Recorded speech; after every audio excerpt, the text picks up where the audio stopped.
হযরত সুফিয়ান সাউরি রহমতুল্লাহ আলাইহি বলেছেন, মৃত ব্যক্তিকে যখন প্রশ্ন করা হয় তোমার রব কে, সে সময় শয়তান তাকে নিজের সূরত দেখিয়ে নিজের দিকে ইঙ্গিত করে বলে, আমি তোমার রব। মৃত ব্যক্তি যদি কাফির হয় তাহলে শয়তানকে রব বলে উল্লেখ করে।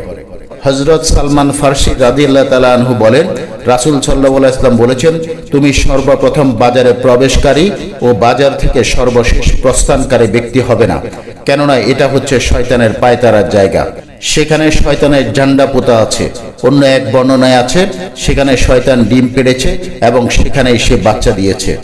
হযরত আবু হুরায়রা রাদিয়াল্লাহু তাআলা আনহু বলেন, রাসূল সাল্লাল্লাহু আলাইহি ওয়াসাল্লাম বলেছেন, আদম সন্তান মাত্রই জন্মলগ্নে শয়তান তাকে খোঁচা দেয়, ফলে সে শিশু সজোরে চিৎকার করে ওঠে। কেবল মরিয়ম ও তার পুত্র হযরত ঈসা এর থেকে মুক্ত ছিলেন।